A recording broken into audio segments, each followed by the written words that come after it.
Le dernier quart d'heure de Smart Bourse, chaque soir c'est le quart d'heure thématique. Le thème ce soir, c'est celui de l'année 2025. Des thèmes et des opportunités pour des investisseurs, des professionnels de la gestion d'actifs notamment. À travers cette année 2025, on est encore dans cette période où on réfléchit évidemment aux perspectives de l'année à venir. Boutros Thierry est à mes côtés, directeur des investissements de Mercer France, pour évoquer cet exercice de prospective, de perspective, plus comment il faut dire, qui a été réalisé par les équipes de Mercer. Bonsoir Boutros. Bonsoir. Merci beaucoup d'être là. Une partie de votre rapport sur 2025, thèmes et opportunités, s'intitule Swing State. L'état de balancier, c'est comme ça qu'on peut le traduire, Boutros. Qu'est-ce qu'il faut comprendre derrière ce terme et ce titre qui a été choisi à dessein, bien sûr, pour marquer un peu les esprits et de vos clients? Chaque année, on essaie d'avoir une expression imagée pour voir comment on va réfléchir sur les marchés. On a en effet choisi le thème de Swing State. On pourrait mettre un S à Swing State.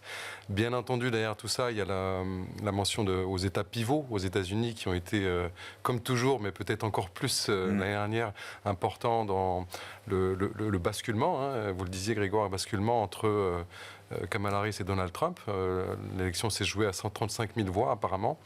Donc il y a ces états pivots. Et puis plus largement, il y a aussi un phénomène de balancier avec des états pivots au sens international, avec beaucoup d'élections qui ont eu lieu l'année dernière. L'élection allemande qui arrive bientôt, et donc un potentiel basculement avec des États qui vont être soit alignés avec les États-Unis. On parle toujours des États-Unis depuis quelques semaines, encore plus que d'habitude. Donc soit qui vont être alignés avec les États-Unis, soit qui vont choisir une autre voie. On voit qu'il y a du populisme qui progresse, qui est parfois alimenté aussi par certaines personnes aux États-Unis proches du pouvoir.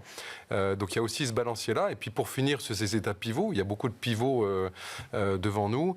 La tech, par exemple, qui était pas forcément pro-Trump lors de la première mandature de Donald Trump. On voit qu'ils se sont tous rangés, quitte à avaler un peu leur chapeau sur certaines choses. Et donc c'est assez important parce que la tech qui se range derrière cet alignement-là, ça peut avoir des effets alors positifs peut-être pour l'économie, on va en parler, mais en tout cas c'est un changement majeur. Ouais, sur la tech, le FT avait repris sous forme de graphique. Alors ils avaient sur la Californie essayé de voir comment les patrons de la tech étaient soit républicains, soit démocrates, en remontant à travers les décennies passées. Et c'est vrai que le balancier, je garde cette image-là. On a toujours l'image que Silicon Valley est très démocrate, etc. Ouais. Quand on revient aux années 2000, au moment de la bulle .com ou précédant la bulle .com, c'était beaucoup plus équilibré. Il y avait un biais démocrate dans la tech californienne il y a 25 ans en arrière maintenant. Donc d'où l'idée de ce balancier. Même d'inspiration, mais c'est vrai que là, il y a un basculement, en tout cas. Tout le monde se range sagement derrière Trump, et puis il y a des ambitions de renforcement en fait de cette tech qui, pour Donald Trump, est aussi un moyen de poursuivre cette croissance très forte. Ouais. Bon, comment est-ce que cette idée de balancier, de swing state se traduit alors dans l'univers des marchés? C'est ce qui nous intéresse aujourd'hui, Boutros. Ouais.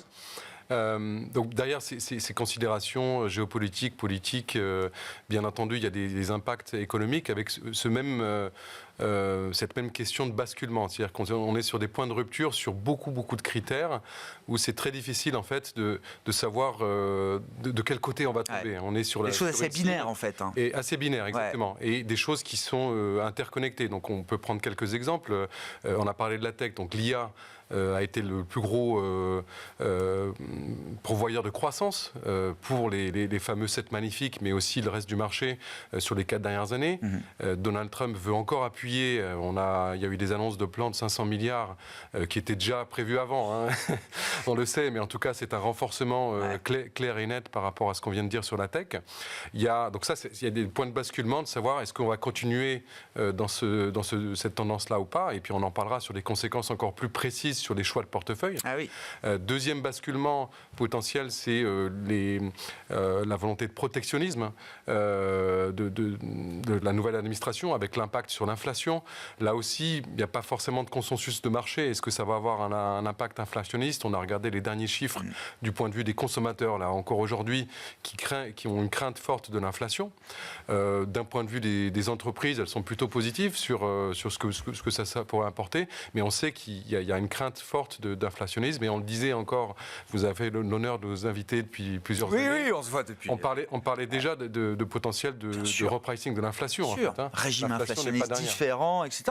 C'était il y a au moins 3 ans maintenant qu'on évoquait ça. Et on voit bien que la plupart des acteurs de marché se sont trompés sur les baisses de taux. Il faut aussi être humble par rapport à ça. Donc d'autres facteurs, par exemple sur l'énergie, on sait bien que ça va être un grand thème qui est lui-même lié à l'intelligence artificielle. Il y a des grandes usines de production d'énergie qui sont en train de se construire dans le Texas, donc pas dans la Silicon Valley. Et puis cet impact de l'énergie va bien entendu impacter le monde entier, aussi par rapport aux craintes géopolitiques ou peut-être l'optimisme géopolitique si la guerre entre l'Ukraine et la Russie s'arrête comme le souhaite Donald Trump et aussi le reste du monde. Qu'est-ce que ça implique? Alors vous le disiez, dans les choix de portefeuille, les choix de stratégie d'investissement, les outils qu'on utilise aussi, ou les produits, les classes d'actifs à travers lesquels on investit. Alors, la première chose, il y a un mantra qui est en train de s'installer du côté des États-Unis, c'est forêt. Nous, on pourrait réutiliser ce mantra en disant diversifier. Apparemment, quand on répète plusieurs fois les choses, ça marche. Ça marche bien. C'est la base de la pédagogie, paraît-il. Exactement. Donc diversification à outrance. En termes de consensus par rapport aux incertitudes dont on a parlé, ce qui est assez étonnant quand on a fait le travail d'analyse de toutes les grandes maisons, et puis nous, on publie nos perspectives, il y a quand même un consensus fort sur certaines choses, toujours positif sur les actions américaines, bien entendu. Un peu moins depuis quelques jours, peut-être. Un peu moins depuis quelques jours, on verra si un rebalancement sur l'Europe. Prudent sur le crédit, on est très prudent sur le crédit.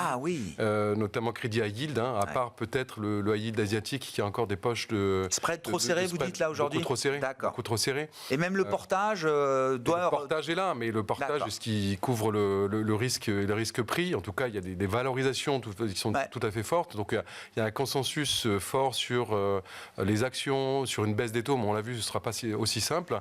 Donc, on pousse à diversifier les portefeuilles, poursuivre les réallocations vers le non-coté. Alors, pas n'importe où. Le private equity est aussi en train de souffrir sur le large cap. Mais aussi diversifier sur les hedge funds, par exemple. C'est un thème qui revient très fortement. C'est une classe d'actifs qui revient. Si on considère les hedge funds, gestion alternative comme une classe d'actifs, c'est un thème qui revient. Qui avait un peu disparu de toutes les allocations, parce qu'en fait, sur la période, on va dire, de répression financière 2012-2022, c'était le long only qui marchait, le directionnel. Depuis 2022, comme par magie, tout le monde se dit, être directionnel, action taux, il y a une recorrélation action-taux. Avoir un peu de convexité, c'est intéressant. Nous, on s'y est toujours intéressé et ça revient dans les portefeuilles aussi parce que les clients le demandent. C'est ça, il y a de la demande qui va exactement. avec. Dans les banques privées, c'est une tendance très forte. Les clients redemandent de la convexité. Et puis même chez les institutionnels qui ne sont pas toujours les plus friands sur ce type de stratégie, notamment les assureurs, parce qu'il y a une forte charge en capital, se réintéressent à ces stratégies. Et quand on connecte ça au monde du directionnel, on peut avoir des choses assez intéressantes. Nous, par exemple, on voit, et on l'a toujours été dans nos portefeuilles, aussi une réallocation Europe vers US. Alors, vous venez de discuter dans votre précédent plateau sur peut-être l'intérêt de l'Europe. Si on reste macro et pas seulement à 1 ou 2 semaines, il y a certains investisseurs qui, depuis 10 ans, avaient un biais en France très fort sur l'Europe, qui se disent on ne peut pas se permettre de continuer à avoir ça.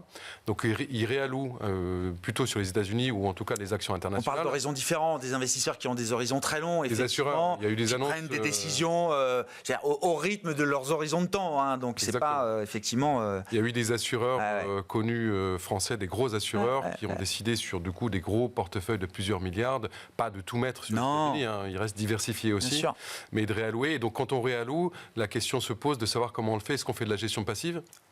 Est-ce qu'on a vu même des stratégies équipondérées pour éviter d'avoir une trop forte exposition aux 7 magnifiques qui sont très très valorisés, voire même des stratégies un peu plus audacieuses en disant on est long indiciel action US et on short les 7 magnifiques. D'accord, mais c'est ça. D'où on achète le marché hors 7 magnifiques. Une stratégie long short qui rappelle les hedge funds. Des hedge funds.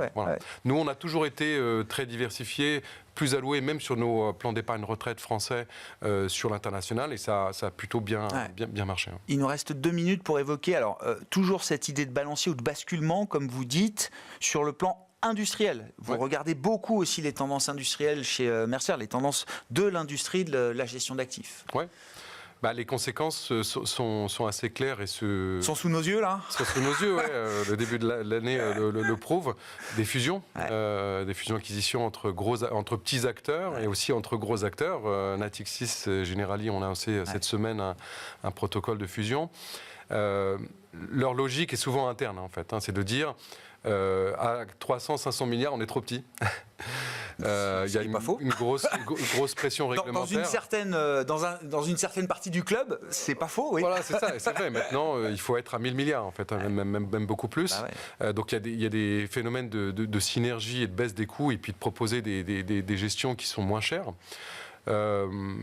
On peut adhérer ou pas, en tout cas nous, dans ce qu'on regarde, on se rend compte qu'il va y avoir un barbel entre des gros acteurs de plus en plus gros, qui vont faire du low cost. Alors ça, un terme négatif, on peut appeler ça un supermarché, en fait. Oui, bien sûr. Il y a quelques stratégies qui peuvent être bonnes chez ces grands groupes.